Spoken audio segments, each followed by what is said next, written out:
Alhamdulillahirabbil alamin wa bi Muhammadin nabiyya wa rasulah rabbi zidni ilma warzuqni fahma amin amin ya rabbal alamin.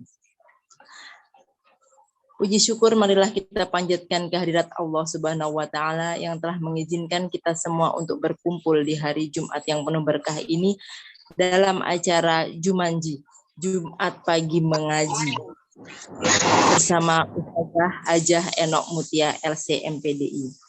Salawat serta salam tak lupa kami haturkan kepada junjungan kita Nabi besar Muhammad Shallallahu Alaihi Wasallam beserta keluarga dan para sahabatnya. Semoga kelak kita semua mendapatkan syafaat beliau di yaumil akhir. Amin amin ya robbal alamin. Sebelum acara mengaji dimulai, marilah kita dengarkan pembacaan ayat suci Al-Quran oleh Ustazah Istiqomariah dan sari tilawah oleh Eyang Nani. Waktu dan tempat kami persilahkan. Mohon maaf sebelumnya kepada ummahat semua.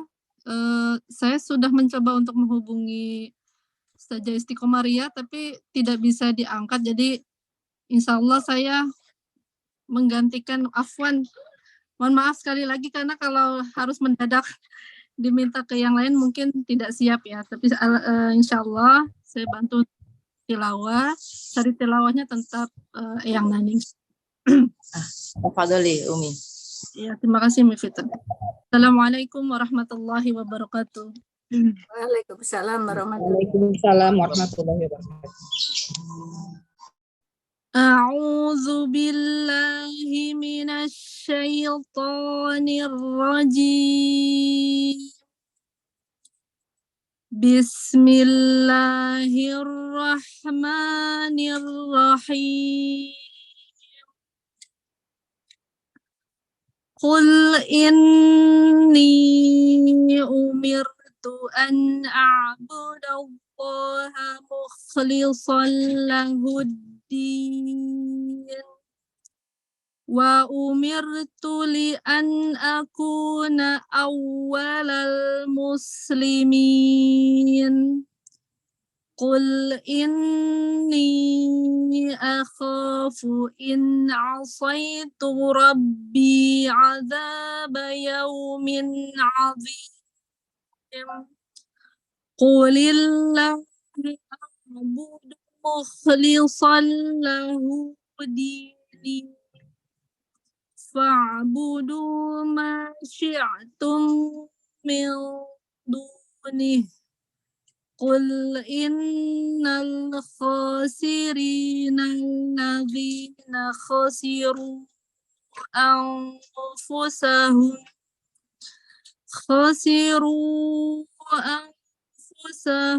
wa ahlihim yawmal qiyamah. Ala dzalika huwal khusranul mubin. Sadaqallahul azim. Katakanlah, sesungguhnya aku diperintahkan agar menyembah Allah dengan penuh ketaatan kepadanya dalam menjalankan agama. Dan aku diperintahkan agar menjadi orang yang pertama-tama berserah diri. Katakanlah, sesungguhnya aku takut akan azab pada hari yang besar jika aku durhaka kepada Tuhanku. Katakanlah, hanya Allah yang aku sembah dengan penuh ketaatan kepadanya dalam menjalankan agamaku. Maka sembahlah selain Dia sesukamu, wahai orang-orang musyrik. Katakanlah, sesungguhnya orang-orang yang rugi ialah orang-orang yang merugikan diri mereka sendiri dan keluarganya pada hari kiamat. Ingatlah, yang demikian itu adalah kerugian yang nyata. Maha benar Allah dengan segala firman-Nya. Wassalamualaikum warahmatullahi wabarakatuh. Waalaikumsalam warahmatullahi wabarakatuh. Baik, untuk selanjutnya kita masuk ke acara inti kita, yaitu kajian usul fikih dengan judul perbuatan sesuai niat. Kepada Ustazah Hajah Enok Mutia, kami persilahkan.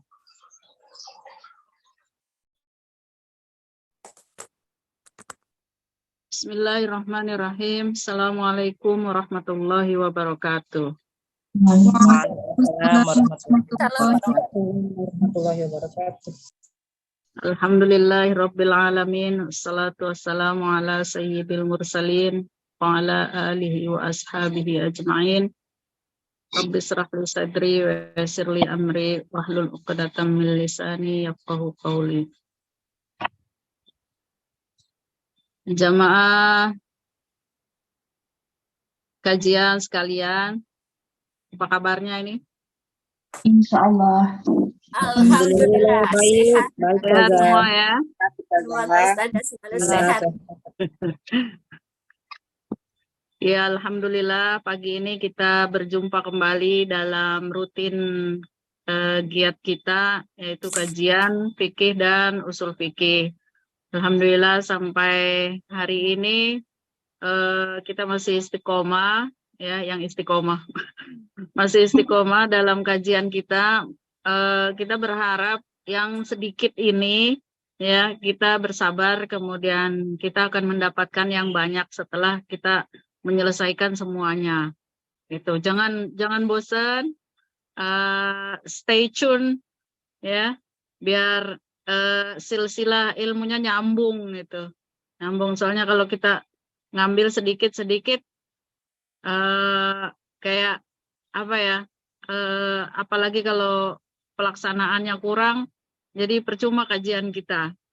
Jadi kita pelan-pelan belajar sedikit demi sedikit, insya Allah Allah turunkan nurnya, Allah turunkan kekuatan kepada kita untuk bisa melaksanakannya. Mohon maaf kalau ada banyak suara-suara yang tidak diinginkan. Jadi ini memang kondisinya ya beginilah.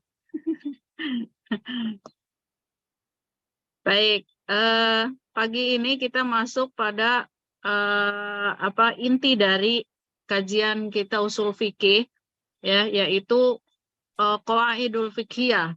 Ini rumus-rumus orang mengambil hukum dari berbagai sumber, kemudian harus ada hukumnya, ada hukumnya, ada rumusnya, dan rumus ini sudah diakui oleh semua ulama di dunia, ya, dan ini sudah dipakai sejak zaman mulai adanya ijtihad, ya. Nah, ini rumus ada, kalau dalam bahasa Inggris itu kayak tenses itu, ya. Tenses itu sekitar 40-an. Kita juga di sini sebenarnya mungkin enggak sebanyak, kalau di sini 70.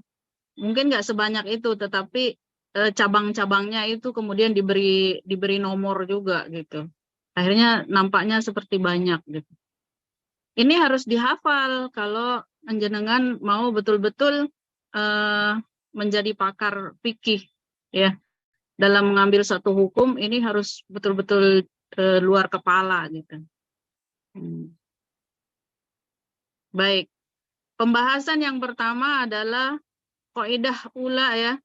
Kaidah yang pertama atau rumus yang pertama, setiap perbuatan itu sesuai dengan niatnya atau tujuannya. Al-umuru bimaqasidiha. Itu harus di luar kepala tuh. Al-umuru bimaqasidiha. Perbuatan itu, perilaku itu sesuai dengan niatnya. Ya. Al-amsilah, ini banyak contoh-contohnya, nanti di luar contoh ini akan menyesuaikan.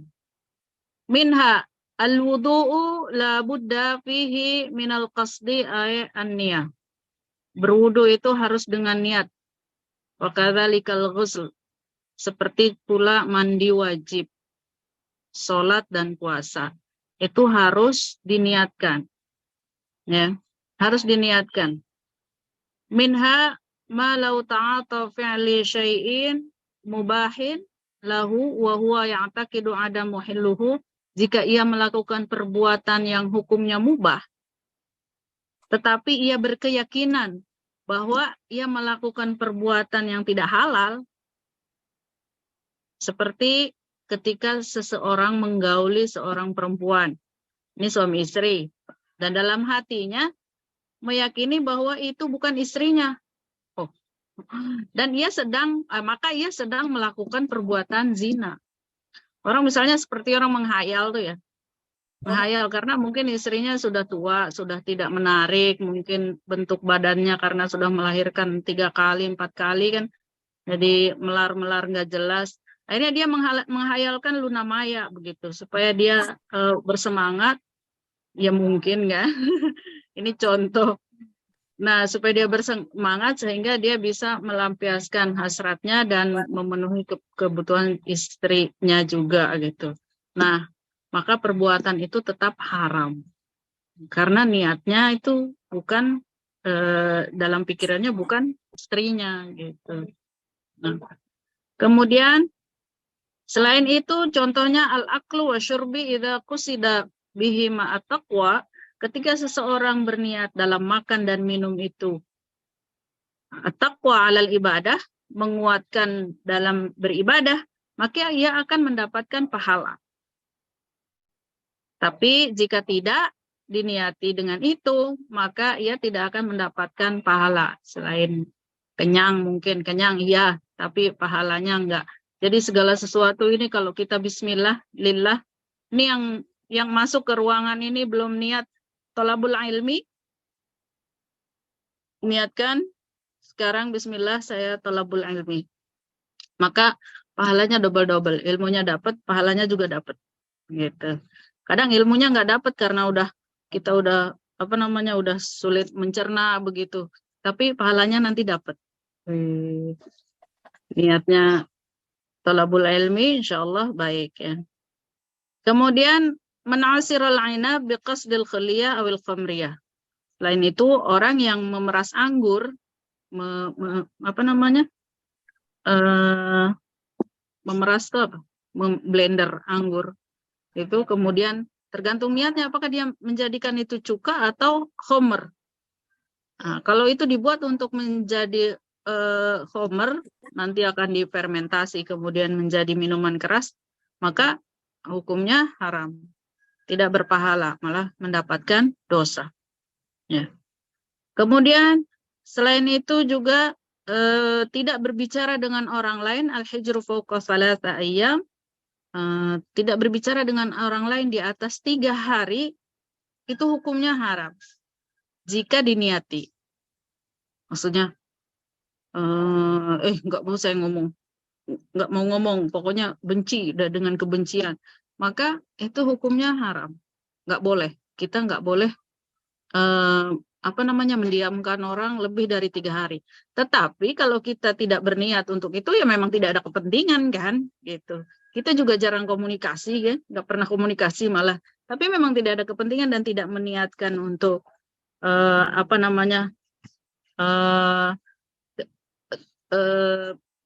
artinya berbuat jelek lah, berbuat buruk dalam niatnya itu, maka tidak apa-apa.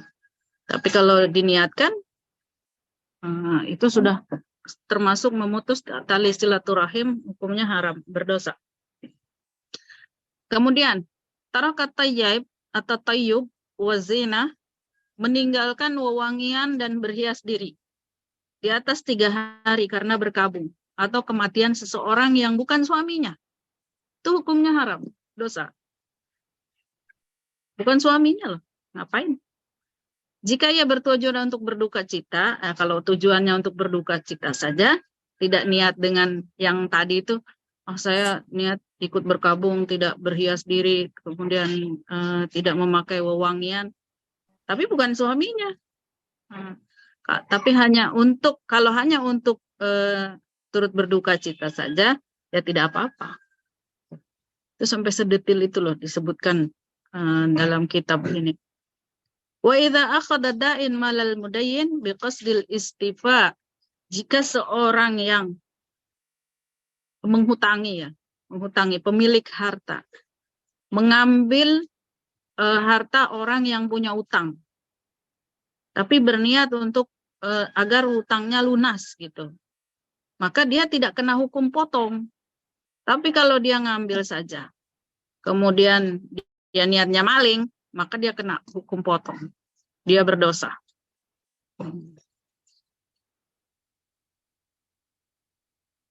Selanjutnya, tentang kinayah talak. Kinayah itu sindiran ya, sindiran dalam menalak istri, menceraikan istri.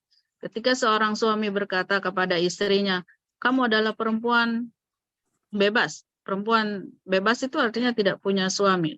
Kholiyah, kosong. Kamu perempuan lajang. Ini kinayah.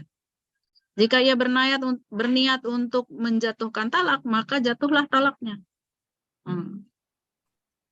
Tetapi kalau tidak, maka tidak jatuh talaknya. Jelas ini. Kemudian selanjutnya, kaidah as-tsaniyah, ma yushtaratu fihi ta'yin fal khata'u fihi mubtilun. Sesuatu yang harus syaratnya itu diperinci, harus diperinci ya. Maka jika salah, maka dia batal. Misalnya, al-khata' min salati zuhri ilal asri au aksuhu. Kesalahan dalam melakukan sholat asar atau zuhur ke asar, zuhur ke asar dan sebaliknya. Maka ketika ia melakukan sholat zuhur dan berniat sholat asar, maka hukumnya tidak sah. Lupa atau apa ya, niat. Pernah nggak? Saya pernah kadang-kadang lupa. Ini misalnya tidur biasanya tidur habis zuhur. Saya tuh tidurnya habis zuhur, bangun sebelum asar gitu. Terus sholat asar.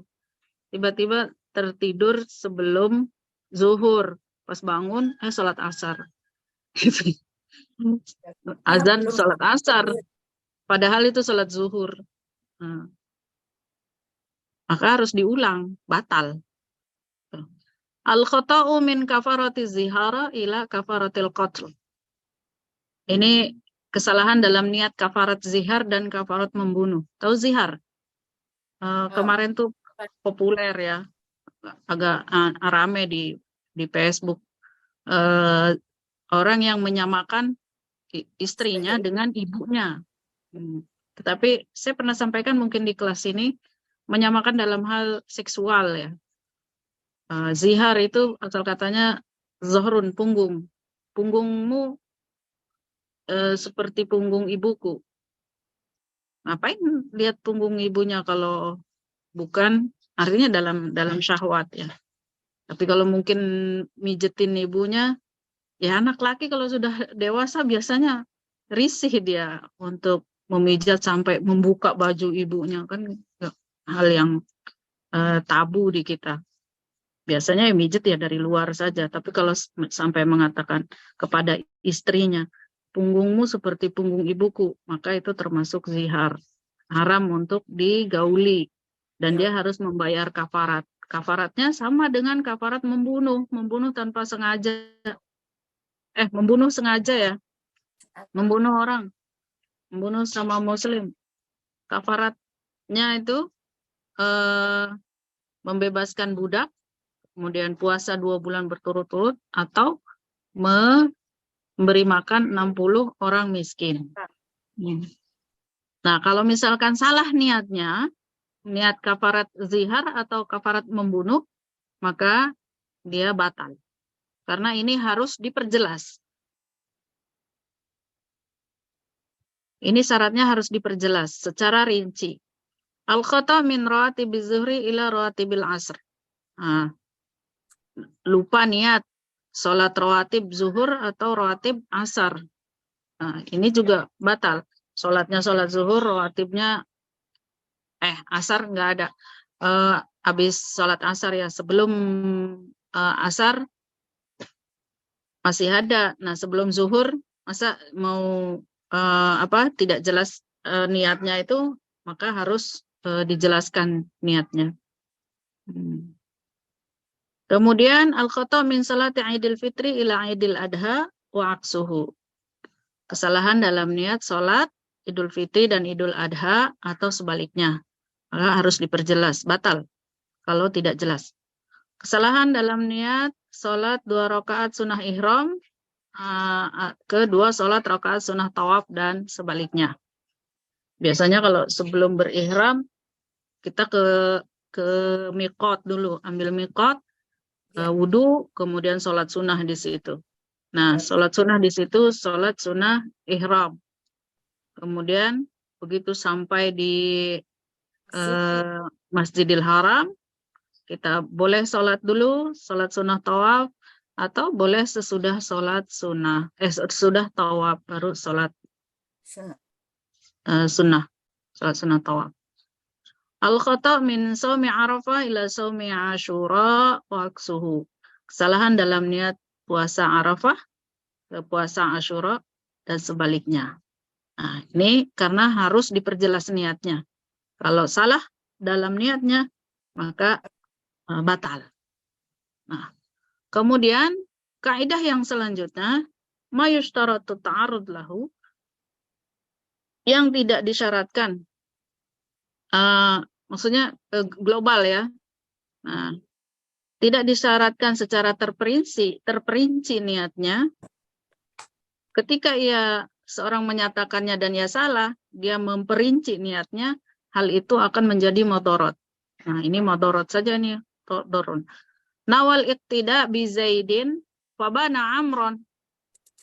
Niat menjadi makmum pada Zaid, berimam pada Zaid, ternyata yang jadi imam adalah Umar.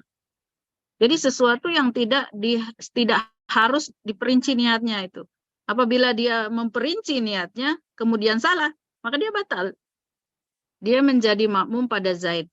Ternyata yang jadi imam adalah Umar. Dia pakai niat ya. Maka tidak sah berjamaahnya karena ia telah menghilangkan niat makmum kepada Umar dengan niat menjadi makmum Zaid. Maka ketika ternyata ia menjadi makmum dari Umar, maka ia tidak berniat menjadi makmum. Jadi sholat sendiri. Dan dalam berjamaah tidak disyaratkan memperjelas siapa imamnya. Kalau mau berimam, langsung saja. Makmuman, nggak perlu disebut imamnya Kiai Umar. Nggak perlu. Oh, saya berniat menjadi makmum Kiai Umar. Itu tidak perlu, karena tidak ada syarat untuk itu. Jadi, syarat menjadi makmum, jadi makmum saja.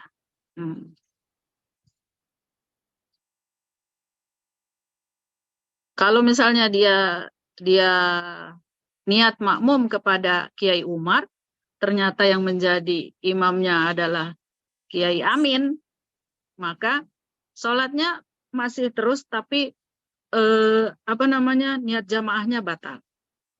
Jadi dia sholat sendiri. Makanya tadi bukan mubtil ya, bukan batal, tetapi madorot katanya, dorun. Minha nawasolat ala Bakar fabana Khalidan. Niat mensolati mayitnya si Bakar. Ternyata yang disolatinya adalah mayit Khalid. Atau niat sholat untuk mayit laki-laki, ternyata mayitnya perempuan. Atau sebaliknya. Maka semua itu tidak sah. Karena dalam sholat jenazah itu tidak wajib memperjelas, ta'yin memperjelas siapa mayit yang disolatinya. Hanya cukup berniat sholat terhadap mayit saja. Mayitnya nggak perlu dijelasin. Ya kecuali memang jelas, tidak ada di situ siapa-siapa. Ini jelas mayitnya Haji Kasim misalnya. Ya sudah sholat kepada untuk mayitnya si Haji Kasim. Tapi kalau kita ini sholat zuhur di masjid, sedang dalam perjalanan sholat zuhur di masjid, tiba-tiba ada sholat mayit, ya sudah, sholat saja. Sholat mayit. Ya, sholat mayat, sholat jenazah.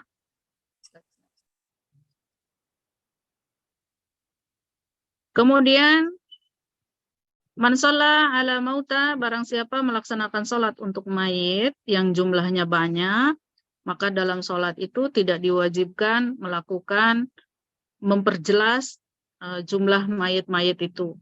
Maka ketika ini kalau di Masjidil Haram itu, Masjid Nabawi itu mayitnya banyak yang disolatkan. Kalau pas waktu sholat pas ada mayit, sekali nyolatin kadang 5, 6. Tapi kalau ini maka sholatnya mesti diulang. Barang siapa niat sholat banyak tetapi menyebutkan jumlah mayitnya dan salah, maka sholatnya mesti diulang. Ya kayak nggak sholat mayit jadinya kan. Jadi nggak masuk ke mayitnya. Pahalanya nggak nyampe. Tidak disyaratkan juga ta'in menyatakan bilangan rakaat. Kalau mau sholat zuhur, sholat asar, maka ketika seseorang niat sholat zuhur 5 rakaat atau 3 rakaat, maka sholatnya tidak sah.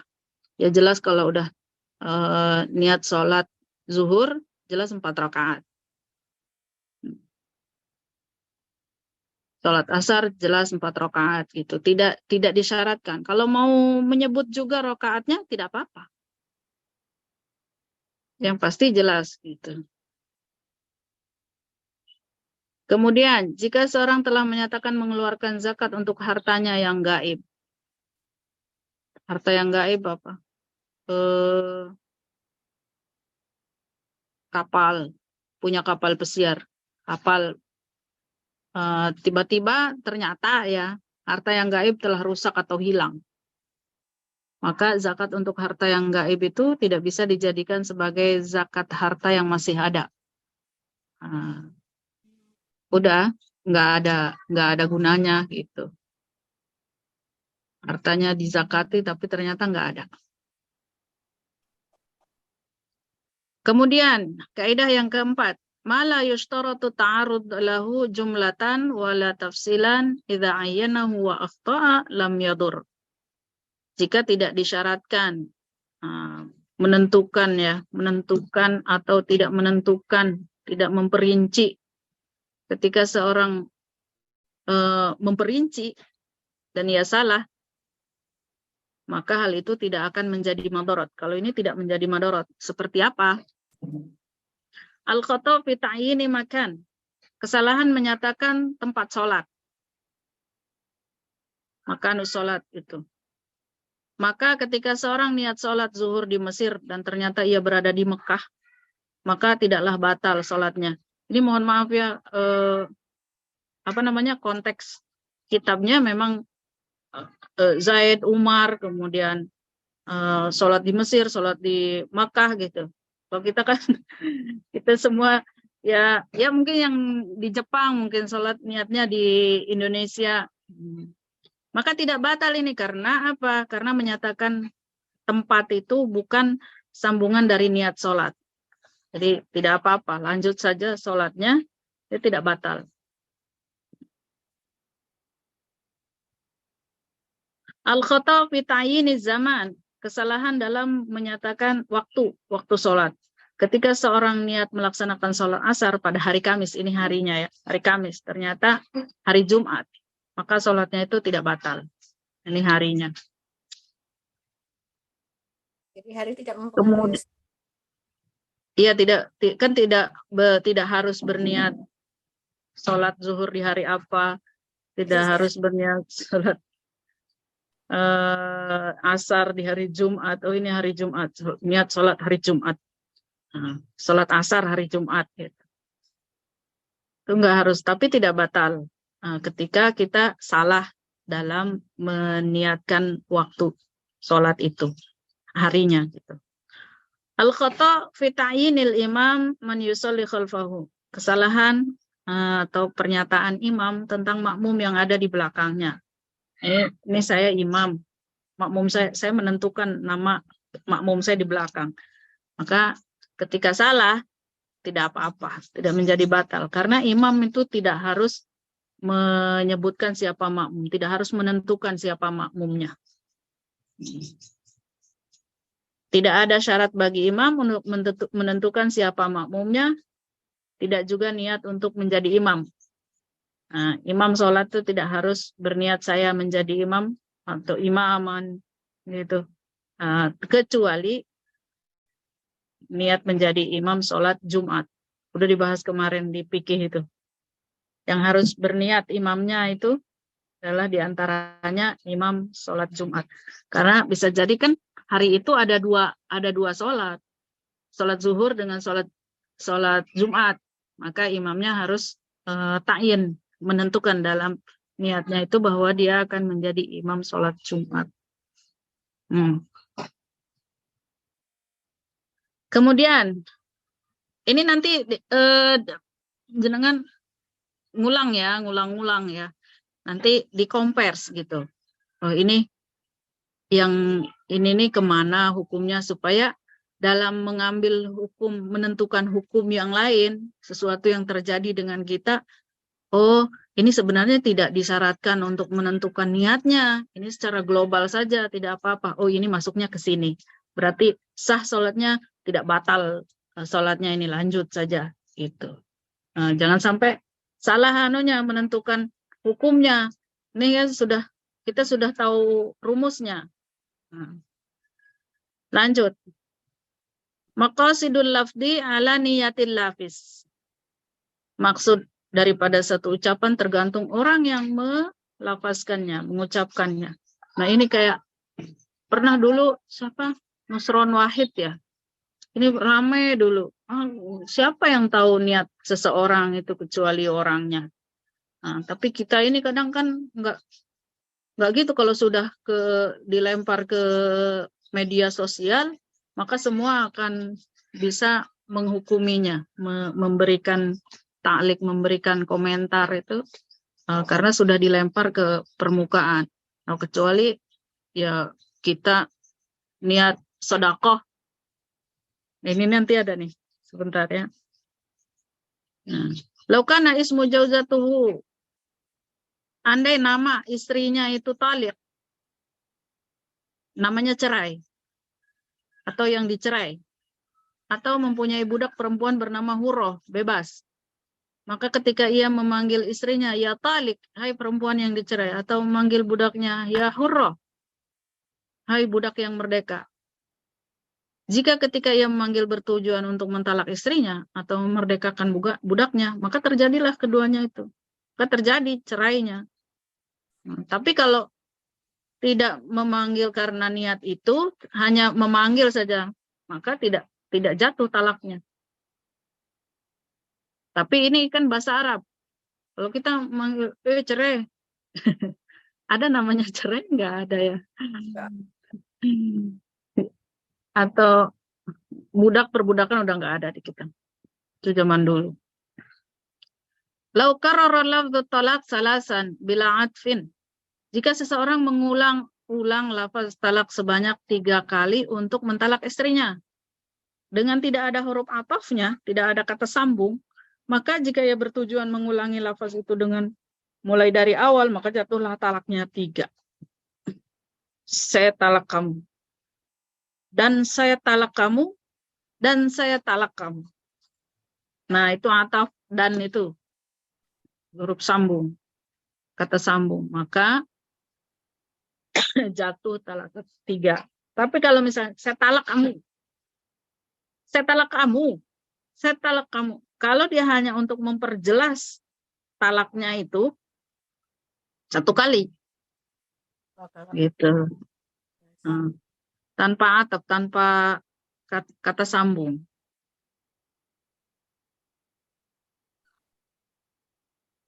Tapi zaman sekarang ya, talak itu hukum ini juga tidak kaku. Ada beberapa ulama yang berijtihad, membuat semacam fikih itu, fikih maslahat mursalah. Nanti harus dipelajari juga itu, karena masih dalam bahasan fikih. Kalau misalnya bercerai, saya talak kamu, dan saya talak kamu, jatuh 3. Ternyata ya,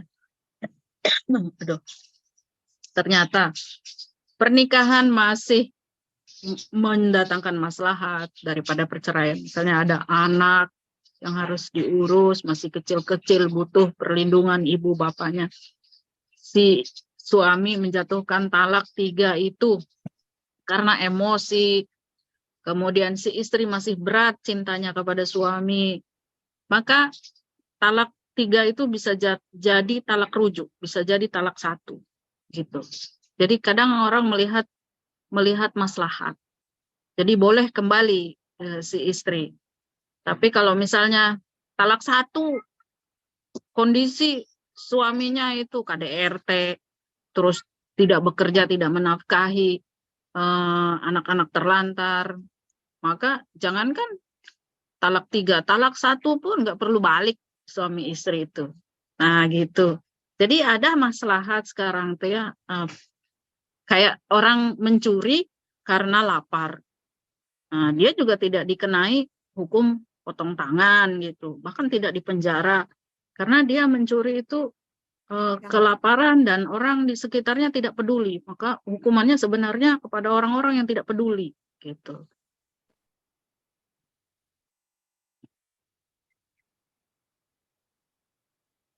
Lanjut, laukana salatu binazamil Quran walam yaqsud siwahu fawadih wa in qasida bihi tafhim faqat. Nah, ini maksudnya jika seseorang membaca dalam sholat dengan bacaan Al-Quran, dengan ayat Al-Quran, dan tidak berniat selain membacanya, maka itu hukumnya jelas, ya udah. Tetapi jika ia bertujuan untuk memberikan paham kepada orang lain, ya, kepada orang lain saja, tidak berniat membaca Al-Quran, kan bacaan Al-Quran itu dalam sholat itu sunnah hukumnya, tidak wajib ya, bukan rukun, gitu. Nah, maka batal sholatnya.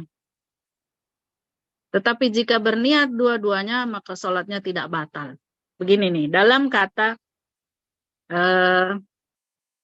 kalimat firman Allah, masuklah ke dalam dengan sejahtera lagi aman.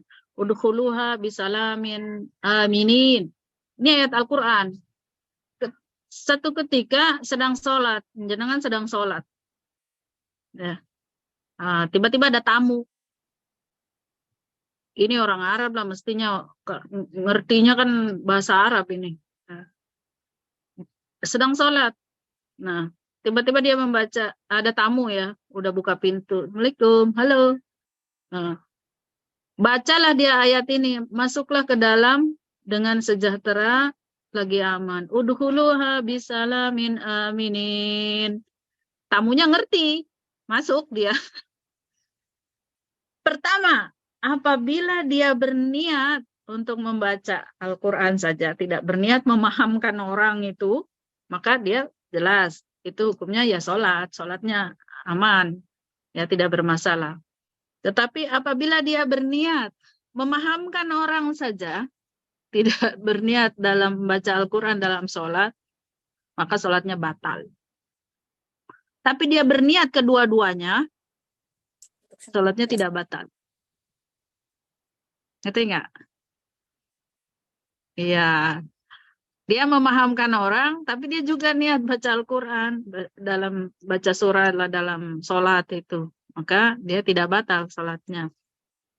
Dan ketika seseorang memutlakannya, maka kaul yang lebih sahih berpendapat bahwa sholatnya itu batal. Tapi ijma ulama, ya, ijma ulama, meskipun dua niatnya itu, maka dia batal, gitu. Ya Yahya hudil kita beda bil quwwah. Ini atau mungkin anaknya namanya Yahya. Terus dia membaca ayat ini, ya Yahya hudil kita bil quwwah. Ini juga bisa dipahami orang. Bisa dipahami orang. Kalimat Yahya ambillah kitab, mungkin Mak, di mana kitab? Jadi atau apa yang harus saya bawa nih? Saya pergi kajian. Ibunya ya Yahya hudil kitab, atau bapaknya lagi sholat bilang gitu, ya Yahya hudil kitab bil quwwah. Oh, untuk memahamkan si Yahya saja maka batal. Niat berdua-duanya juga batal. Tapi kalau niat membaca Al-Quran saja, adapun si Yahya itu paham, ya sudah gitu. Itu nggak apa-apa. Tergantung orang yang mengucapkan lafaznya. Idza aqaban niyah bil masyiah, ketika seseorang mengiringi niatnya dengan ucapan insyaallah, maka ketika ia berniat untuk menggantungkannya, maka batalah niatnya itu. Tetapi jika untuk mengharap berkah, maka tidaklah menjadi batal. Gini, Jadi saya mau sedekah. Saya berniat sedekah. Kemudian insya Allah. Ternyata dia ngomong insya Allah itu menggantungkan ya kapan-kapan gitu. Kalau berniatnya menggantungkan, maka batal niat sedekahnya. Tapi kalau mengucapkan insya Allah itu untuk mengharap keberkahan Allah, semoga Allah memudahkan gitu ya. Insya Allah itu artinya apa? Semoga Allah berkehendak. Insya, semoga Allah berkehendak. Fa in la syaa fala. Semoga Allah berkehendak gitu. Jadi mengiringi niatnya. Tapi kalau sebenarnya dia itu tidak niat sebenarnya dan tidak melakukannya, maka niatnya itu batal. Tapi kalau niat kemudian insya Allah semoga Allah berkehendak juga mengharap keberkahan dari Allah, Allah mudahkan, maka dua-duanya menjadi pahala gitu.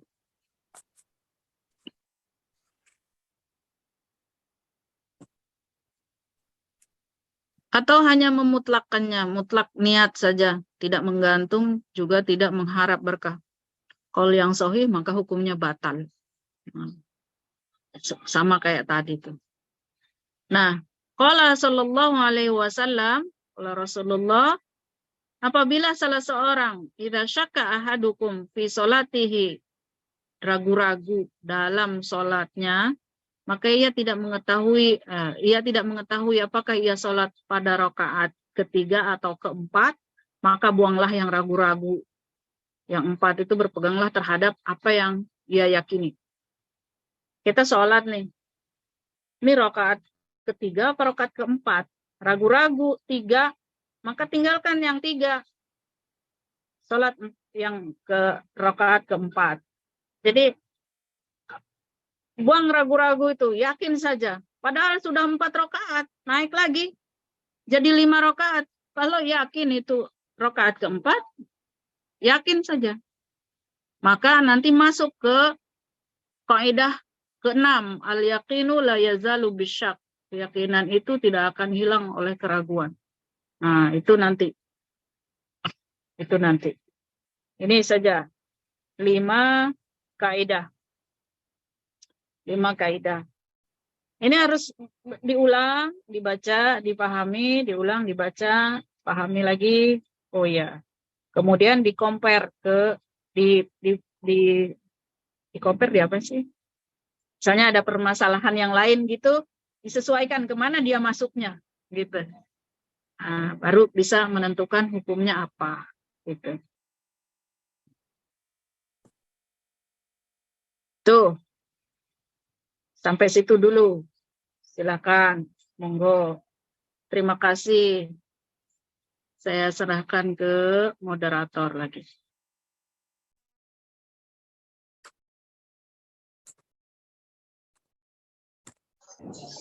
Baik, alhamdulillah. Tanya dong Silahkan, Ustazah. kalau ada yang bertanya ya, silahkan. Assalamualaikum warahmatullahi wabarakatuh. Siapa duluan nih? Ya Bunda, silahkan Bunda. Masya Allah. Tanggapi dulu nih. Ustazah tadi saya tanggapin dulu. Tadi saya mendengar apa Ustazah kan bilang kalau kita ingin berjanji kita bilang insya Allah. Tapi kalau misalkan memang tidak berniat untuk hadir.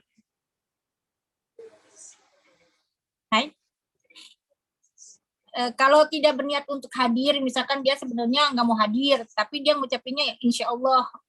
Terus karena kita sudah terbiasa, udah tahu nih sifatnya beliau, beliau mah nggak bakalan datang, cuman makanya dia bilangnya insya Allah gitu. Kalau itu berarti kita hukumnya apa tuh kalau beliau kalau memang sudah dasarnya tidak ingin datang gitu Ustazah. Misalkan kayak undang apa kita ada hajatan atau apa gitu terus kita undang dia bilang insya Allah, kalau dia bilang insya Allah itu tanda kutip gitu Ustazah nggak datang. Itu gimana hukumnya Ustazah? Dosa nggak Ustazah? Jazakallahu khairan Ustazah, itu saja pertanyaannya Ustazah. Yang bisa jawab, ayo jawab. Kita aja diskusi.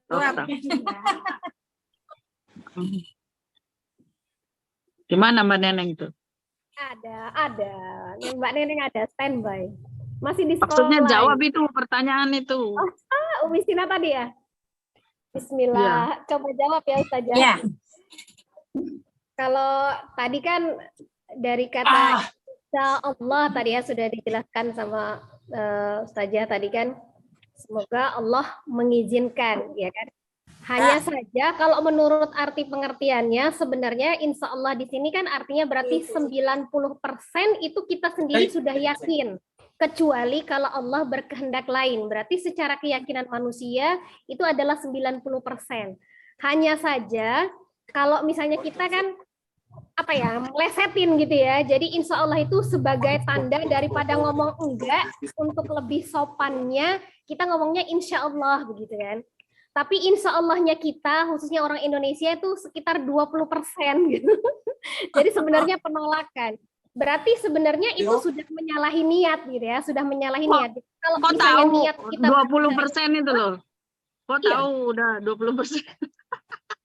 Itu sebenarnya ya ini kadang-kadang ada sebagian orang yang dia enggan mengatakan tidak gitu, takut menyakiti, jadi insya Allah padahal perniatan di dalam hatinya untuk tidak hadir yang seperti dibilang Ummu Kenta tadi kan ya kan, dia insya Allahnya itu hanya berkata untuk tidak hadir. Kalau menurut saya sebenarnya itu sudah menyalahi niat, berarti kata insya Allahnya itu sudah tidak sah dia ucapkan begitu kan, seperti berniat membohongi tetapi dibalik nama Allah begitu. Ya, sementara sebenarnya belum tentu ada. Ya, soalnya kan kita kan juga kan kalau kita, ya, soalnya kan penyelenggara kan pasti menyediakan makanan ya Ustazah, ya kan, menyediakan makanan, misalkan apa segala sesuatunya kan, misalkan 5 orang ya 5 orang makanannya kita siapkan gitu kan. Jadi kalau misalkan nggak datang, mendingan bilang nggak datang. Kalau nggak datang kan kita nggak nyiapin makanannya gitu loh Ustazah. Jadinya kan nggak bau bajir gitu. Nah iya, harusnya kan kita jujur. Kalau misalnya memang kita kan pasti yang mengajak kita untuk hadir juga pasti mengerti lah. Kalau misalnya alasan kita memang syar'i untuk tidak hadir gitu ya. Nah itu kan menyangkut pembohongan publik. Jadi kan ada apalagi kalau misalnya ada persiapan yang harus dipersiapkan ketika kita hadir gitu. Ternyata kita tidak hadir.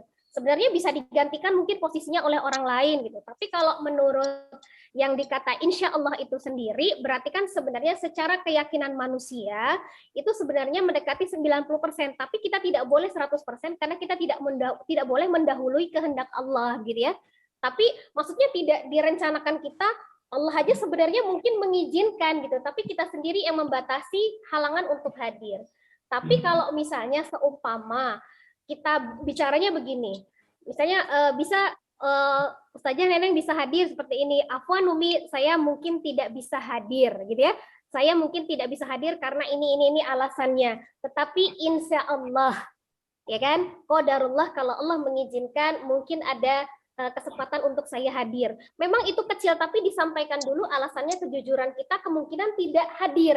Jadi ketidakhadiran itu adalah keputusan dari kita, tidak mengatasnamakan insya Allah. Sedangkan insya Allah itu sama, ketika kita yakin hadir tidak boleh 100%, karena ada kehendak Allah yang tidak boleh dilangkahi. Ketika kita memutuskan untuk tidak hadir, kita juga tidak boleh 100%. Kenapa? Karena ada kehendak Allah yang mungkin bisa merubah keputusan kita dan kemungkinan kita bisa hadir. Seperti itu kalau menurut saya saja.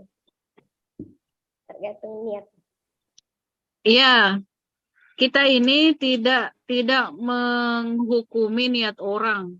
Jadi yang menghukumi itu diri sendiri dan Allah. Maksudnya orang kan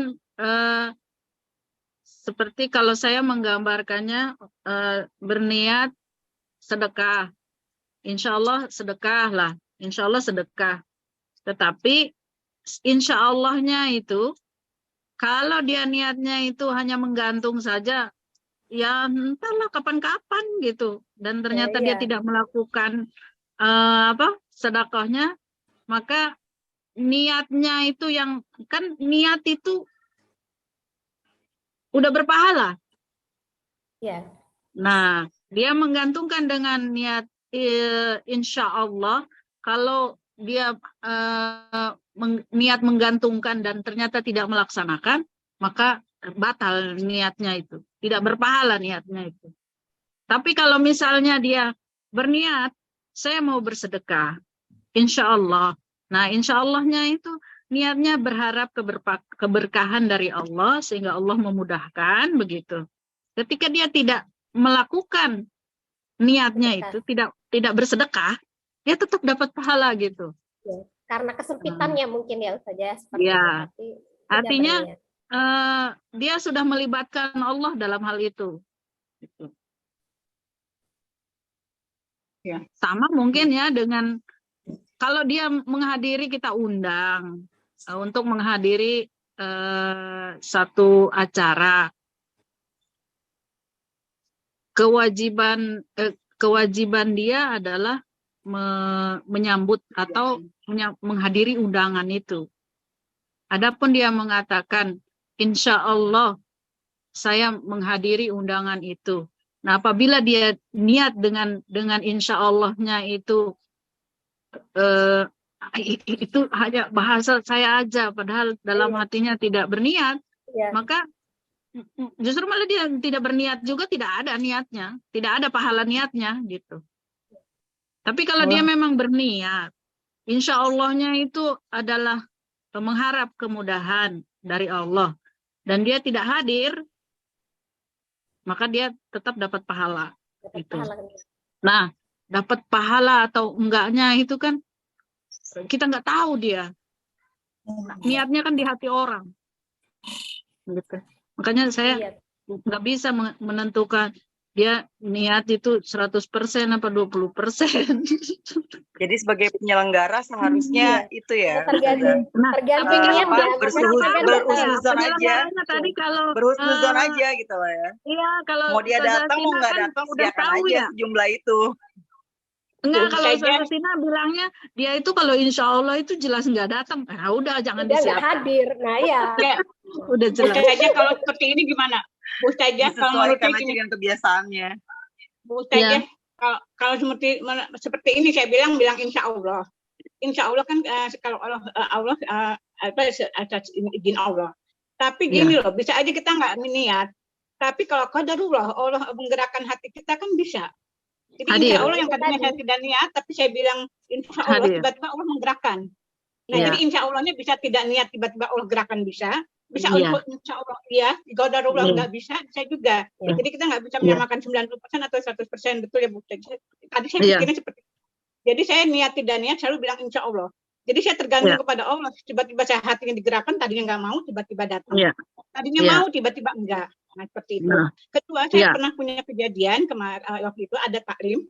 Rencananya yang mau datang katanya 100 orang. Saya sediakan naik dah untuk 100. Ternyata hanya 50 orang. Qadarullah saya bilang. Jadi saya bilang ya nggak apa-apa, lebih baik lebih. Sisanya bisa saya bagi-bagikan. Itu sampai 50%. Jadi saya kalau orang bilang insya Allah, saya nggak beranggap dia tidak datang, tidak. Cuma saya kirahkan kepada Allah. Qadarullah kalau Allah mau jalankan, seperti itu kalau menurut saya, Pak.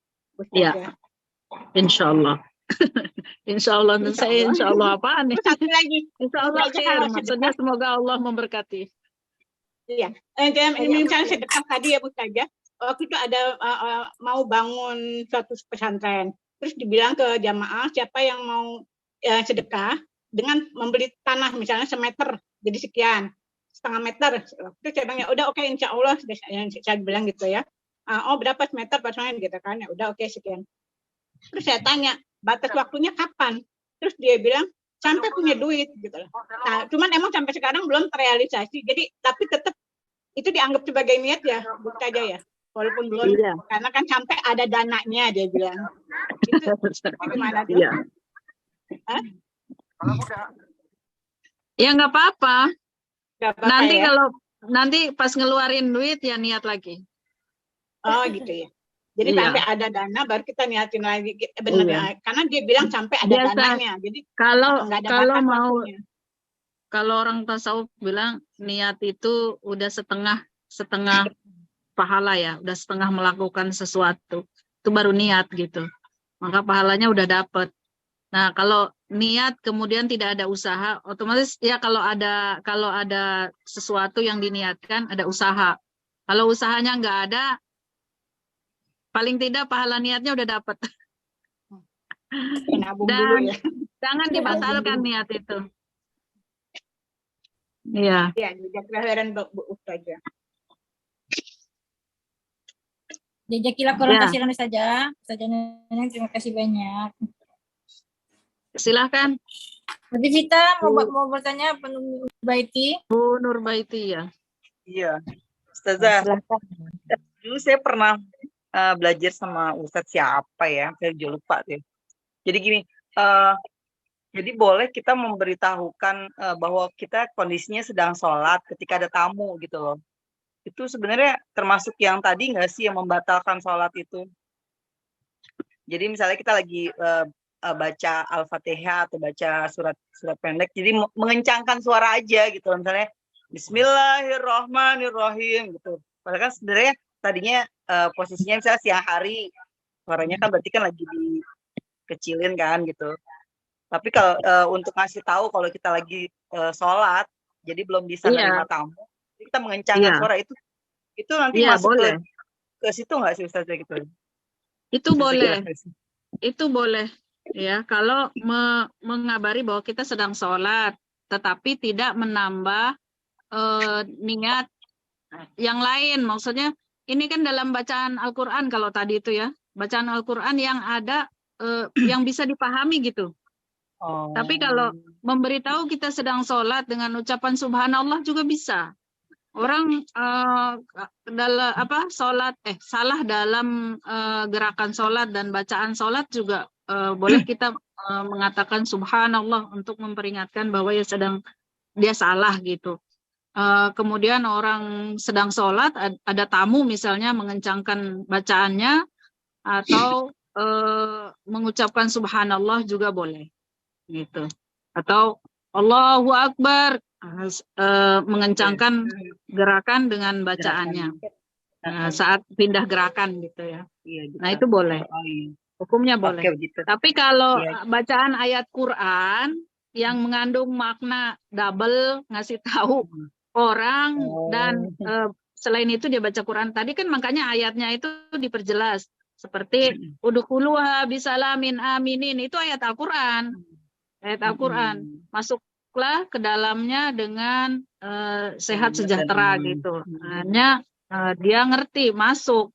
Kalau niatnya itu baca Quran saja, sholat tidak batal meskipun orang yang masuk tadi paham.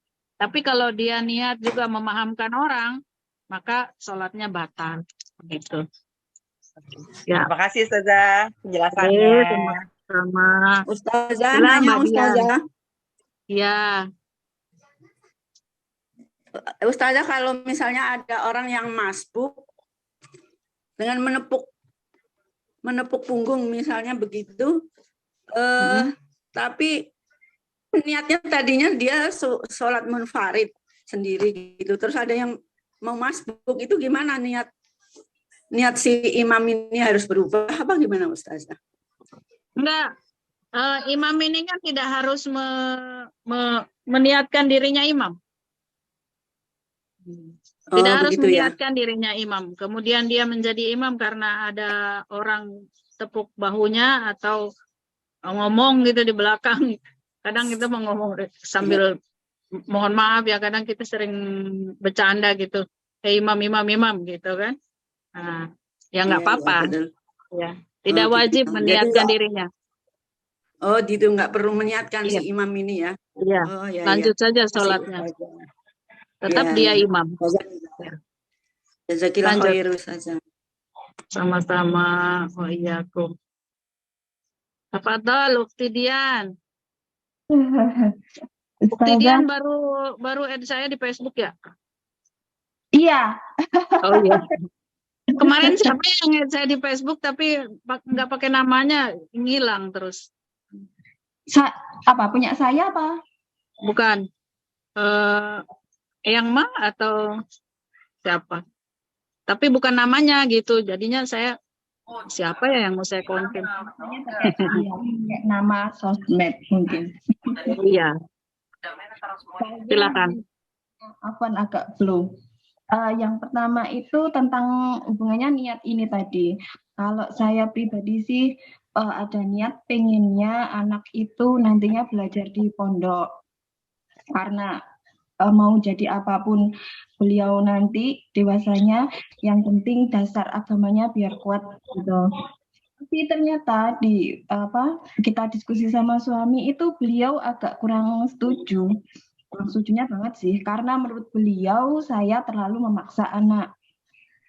Jadi menurut beliau itu anak biar bebas, nggak harus di pondok gitu loh, dasar agama nggak harus di pondok, karena tahu tujuan saya juga pengennya anak itu kalau di pondok kan minimal hafiz walaupun nggak harus 30 juz, karena saya juga egois maunya nanti di akhirat biar kebantu sama anak ini tadi. Itu yang pertama. Itu dosa nggak saya Ustazah? Atau mohon saran itu nanti baiknya saya menyampaikan ke suami apakah saya ikut beliau atau saya harus seperti Ustazah bilang tadi harus punya ikhtiar supaya suami mengerti biar anak sekolah di pondok itu tadi. Anaknya juga belum mau sih, saya paksa-paksa sekarang.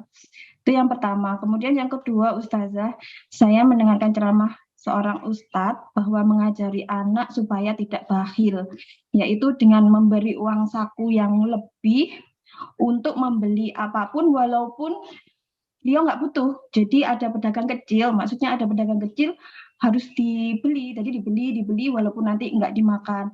Itu benar nggak ya Ustazah? Jatuhnya nggak mubazir itu nanti.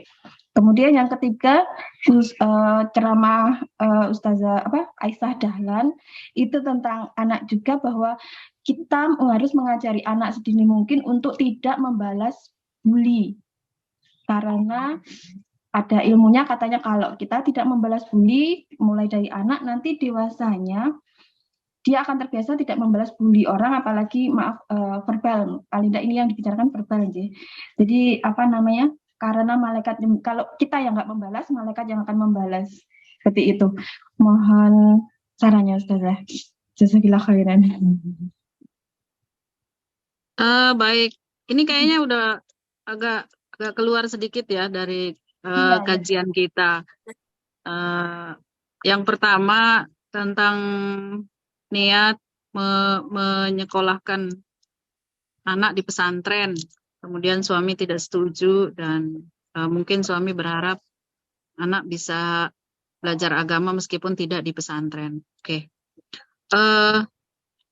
Kalau masalah niatnya ini kalau berkaitan dengan hal yang duniawi nggak masuk dalam kajian kita ya. Artinya itu kondisional saja.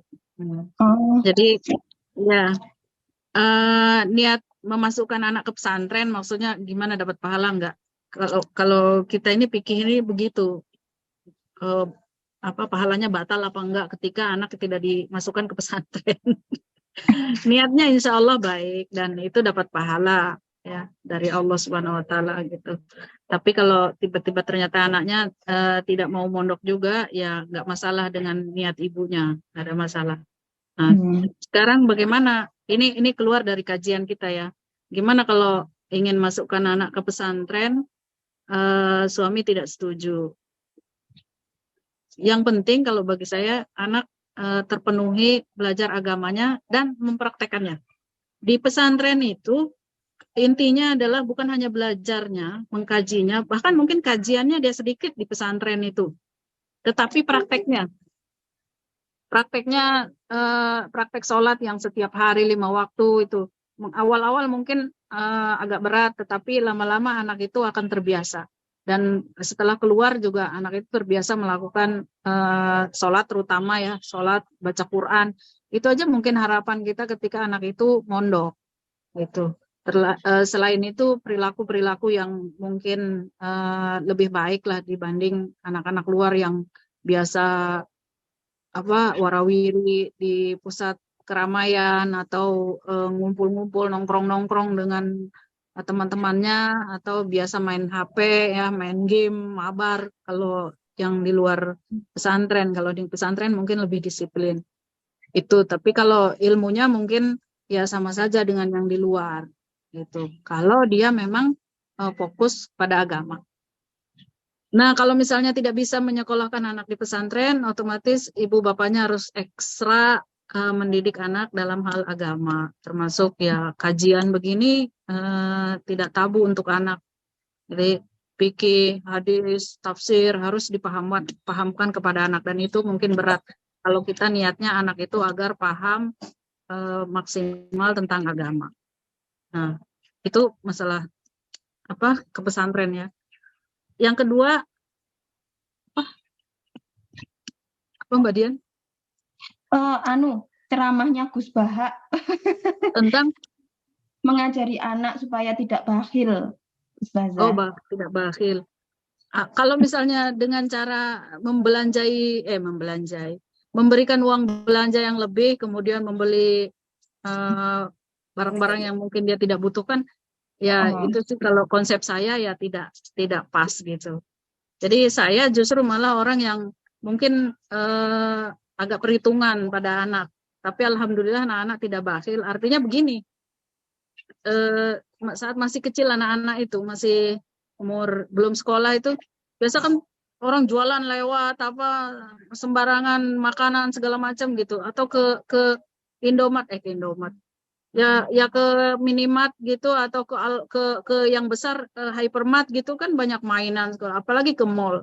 Nah, saya biasanya tegas, bukan kasar, bukan keras, tapi tegas kepada anak.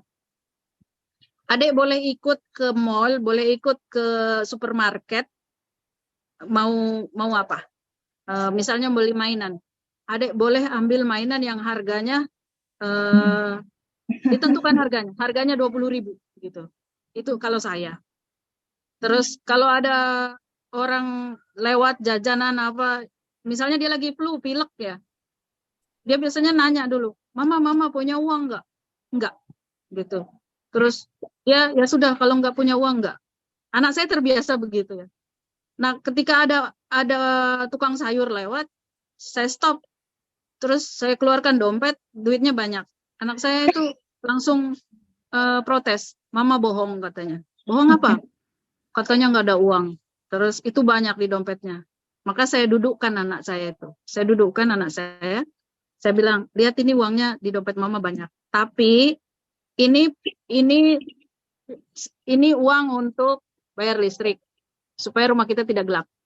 Ini uang bayar pulsa supaya kita bisa terhubung dengan ini itu, gitu kan? Ini uang untuk beli sepatu adik. Lihat sepatu adik, misalnya ada memang keperluan gitu. Nah, ini uang memang ada lebih, tetapi takut yang lain tidak mencukupi. Akhir bulan nanti mungkin akan kelihatan mana uang untuk beli es krim, mana untuk buat mainan dan lain-lain. Jadi harus tegas. Nah, jadi anak saya sampai sekarang itu nggak pernah, mama datang bawakan uang jajan adik, enggak. Misalnya dia di pesantren gitu ya, datang bawakan uang jajan adik, enggak. Mama datang ke pesantren, bayar ini yang perlu penting dibayar. Begitu saya datang, adik kok nggak minta uang jajan? Mustahil mama nggak kasih adik uang jajan. Nah, gitu. Jadi sudah paham apa yang harus dibayar, apa yang tidak perlu dibayar, apa yang perlu dibeli, apa yang tidak perlu dibeli gitu. Nah, anak kecil itu harus diajak ngomong seperti orang dewasa. Nggak boleh diajak kayak anak kecil. Nah, memanjakan anak dengan harta benda gitu bukan tipe saya juga ya. Jadi anak kadang saya bilang, sekolah di sini saja sama mama, tapi mama belikan deh motor apa yang kamu mau, gitu. Mau NMAX, mau Ninja, ayo mama. Yang penting kamu di sini. Tapi dia nggak mau. Saya maunya ke sana meskipun mama belikan saya hanya motor Beat, gitu. Jadi dia sudah mulai dewasa dalam menyikapi kepentingan-kepentingan dia. Untuk melatih bersedekah, misalnya, untuk tidak bakhil, ya disampaikan. Kalau misalnya kita mau ngasih orang, ya ini untuk sedekah, ini memberi orang itu baik gitu. Kayak misalnya, saya biasanya, kok saya terus ya? Saya aja nanti jadi kayak egois. Ya intinya disampaikan gitu kepada anak. Kemarin ibu itu pinjam uang. Saya kalau ada orang pinjam uang, anak saya harus tahu. Dia pinjam uang gitu. Sekian untuk ini, untuk itu. Ya kalau selama itu baik ya kita bantu. Tapi kalau misalnya ada orang yang itu pinjam uang, tapi mama nggak kasih. Orangnya begini, orangnya tidak amanah dan lain-lain. Nah, anak itu tahu, oh, yang harus diberikan uang tuh orang yang amanah gitu, orang yang baik. Tetap harus dia ngerti apa yang kita lakukan, memberi contoh, maka anak juga paham. Yang terakhir, Aisyah Dahlan. Jangan membalas bully itu loh, Ustazah. Ya, ini mohon maaf saya kurang mendalami psikologi anak ya. Bagaimana harus menanamkan sebuah apa yang kita ucapkan gitu, kemudian anak itu bisa nggak gitu. Cuman saya pernah lihat film. Ya, ini referensinya film ini. Lihat film, dia waktu sekolah dia dibully sama temannya. Habis-habisan. Nah, mungkin ada juga yang pernah nonton filmnya. Iya. Kemudian setelah dia besar, setelah dia dewasa, dia menjadi guru. Dia menjadi guru, dia cari anak yang membuli dia gitu. Anak yang membuli dia itu. Si ibunya ketakutan kan karena pernah membuli gurunya. Tapi justru malah dia mengajarkan kepada anaknya itu tidak boleh membuli gitu. Ya kalau dengan perkataan saja kita kan nggak tahu ya. Nah ini saya psikologi anak saya nggak terlalu mendalami. Masalah bully sekarang kan fisik itu saja. Ya sudah saya sampaikan kan, kalau ucap diem, tapi kalau sampai fisik lapor guru. Tapi maksudnya ini kan mulai dari kita bayi, anak kita bayi di rumah itu suka begini. Jatuh, anak jatuh.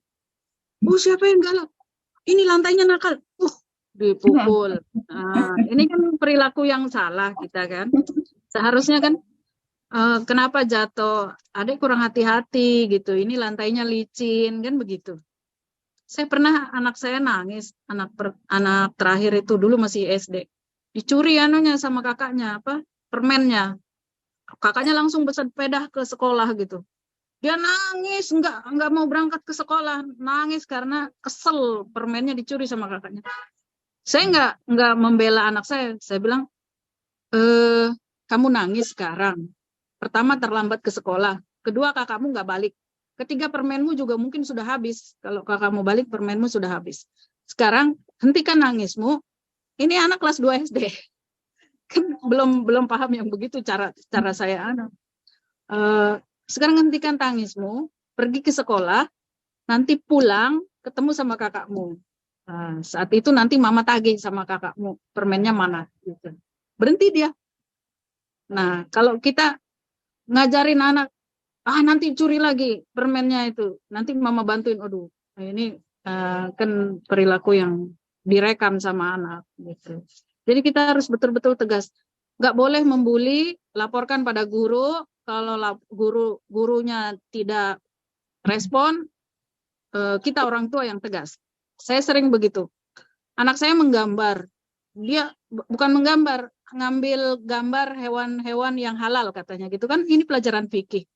Dia susun kelas 4 mungkin. Dia susun di komputer saya, di laptop saya, terus dia print. Saya tahu kerjaan dia. Nah, nyampe ke sekolah, ternyata tidak dikumpulkan hari itu. Tugasnya diambil sama temannya. Diambil sama temannya.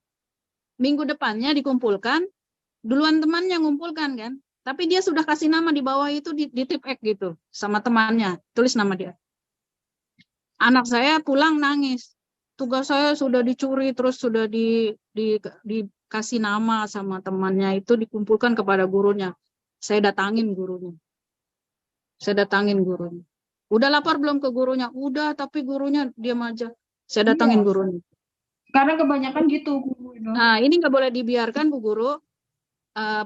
Panggil anak itu, panggil orang tuanya, saya bilang.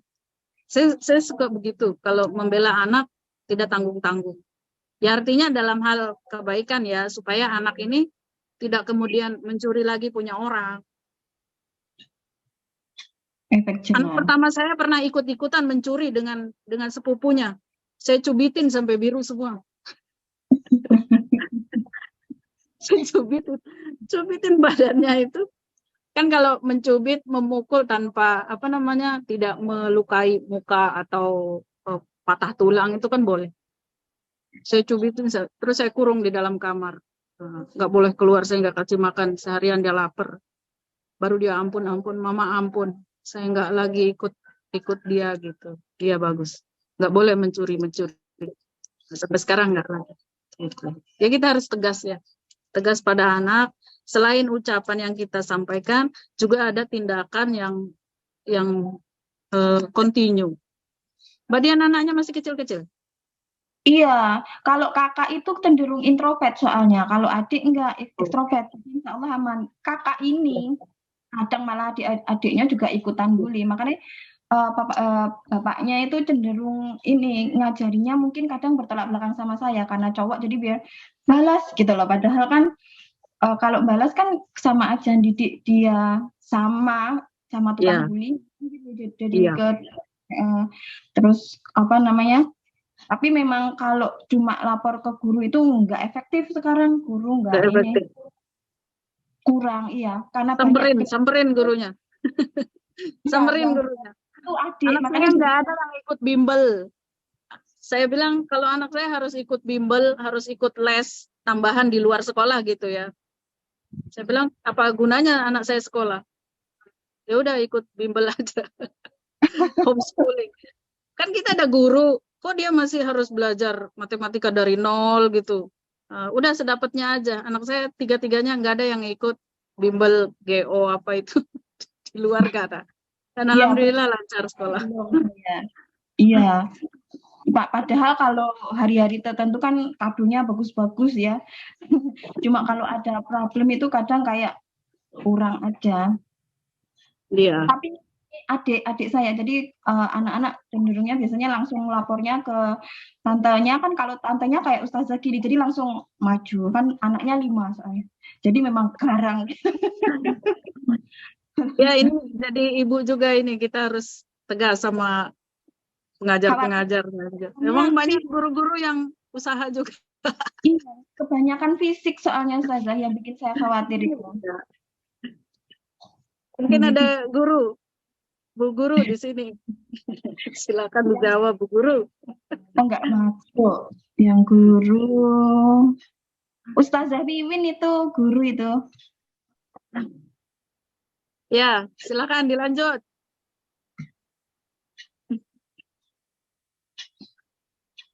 Yuk, silakan yang mau bertanya lagi.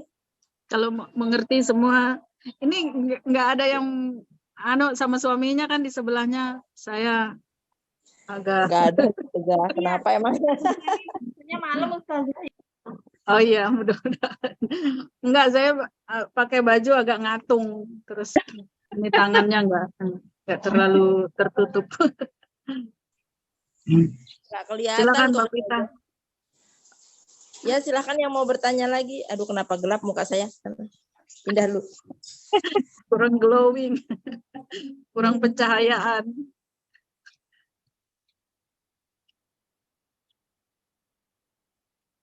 B.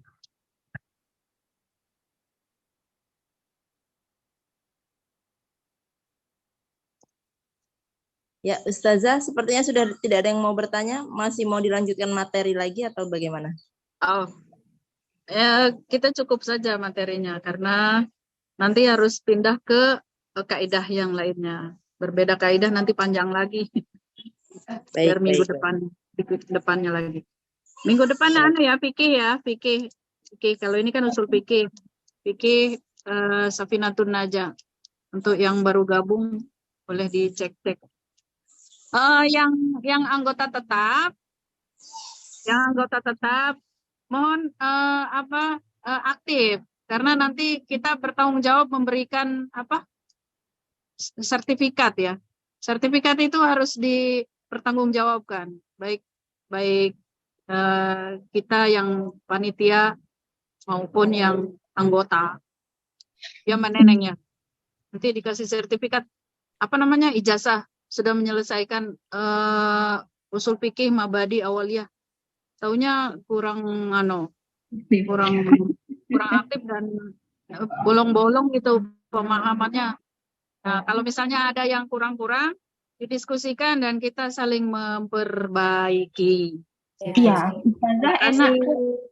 Ya, Ustazah enak kok ya, nggak galak-galak, santai aja. Mau di ruang privat, pribadi ke chat saya, WA ataupun Facebook saya, santuy. Kadang cerita tentang kesehatan, dunia wanita dan lain-lain. Enjoy aja. Gitu Mbak Vita ya, kapan kita ngopi lagi? Terima kasih. Assalamualaikum warahmatullahi wabarakatuh. Waalaikumsalam. Baik ya. Alhamdulillahirrabbilalamin, kita telah sama-sama mengikuti pembelajaran sekaligus kajian kita pada hari ini. Semoga kita dapat menyerap ilmunya dengan baik dan dapat mengamalkannya serta mengajarkannya kembali. Amin amin ya rabbal alamin. Baik, kami silahkan Ustazah untuk menutup dengan doa. Ustazah Neneng. Ustazah siapa? Ustazah Mutia. Ustazah Neneng beda Ustazah doanya. Neneng ada tugasnya. Oh baik, Afan. Kurang fokus nih moderatornya. Baik, Ustazah Neneng. Ya, terima kasih. Doa ya. Assalamualaikum warahmatullahi wabarakatuh. Waalaikumsalam warahmatullahi wabarakatuh. A'udzu billahi minasyaitonir rajim. Bismillahirrahmanirrahim. Alhamdulillahi rabbil alamin. Asyhadu an la ilaha illallah wa asyhadu anna Muhammadar Rasulullah. Allahumma salli ala sayyidina Muhammad wa ala ali sayyidina Muhammad. Allahumma arhamna bil Qur'an waj'alhu lana imaman wa nuran wa hudan wa rahmah.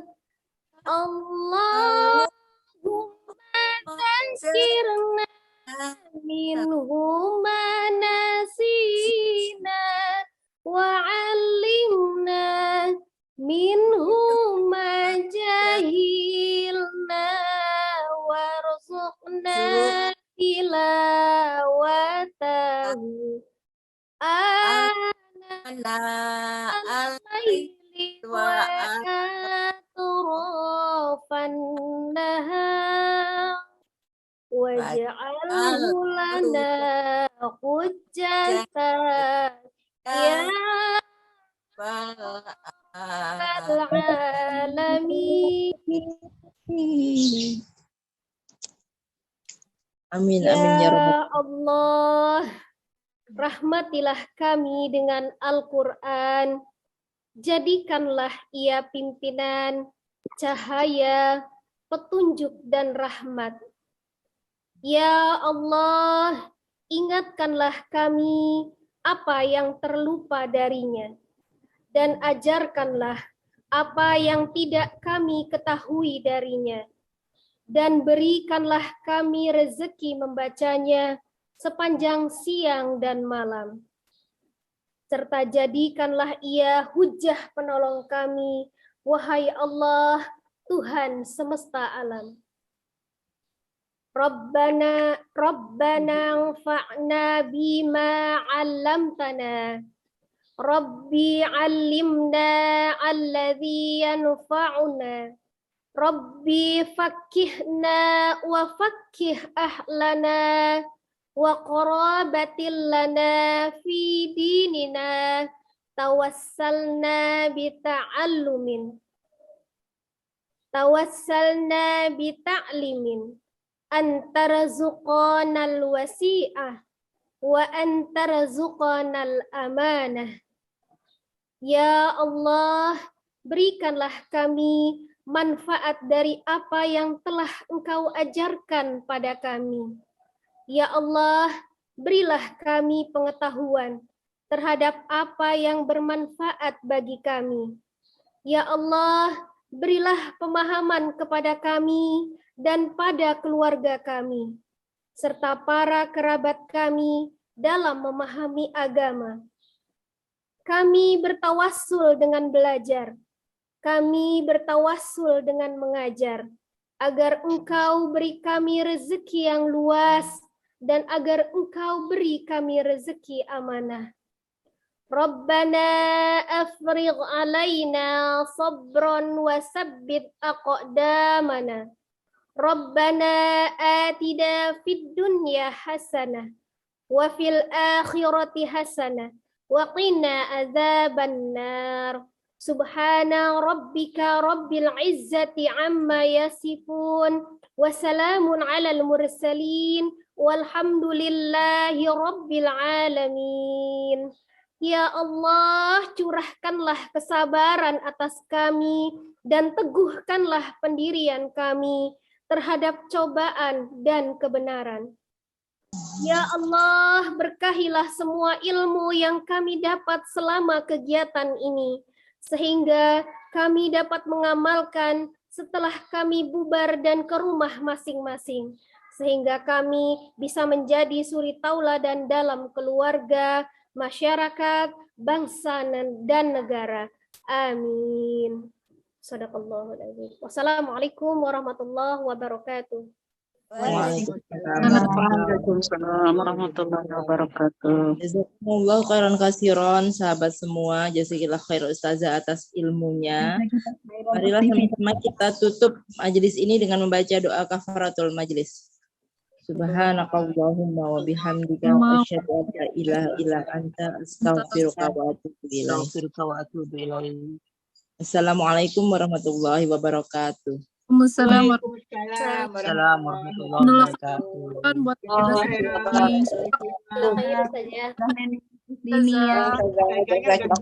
Terima kasih Ustazah Mutia. izin saya matikan Zoom-nya. Tafadhal Uktinia. Live ya. Assalamualaikum. Waalaikumsalam. Assalamualaikum warahmatullahi wabarakatuh.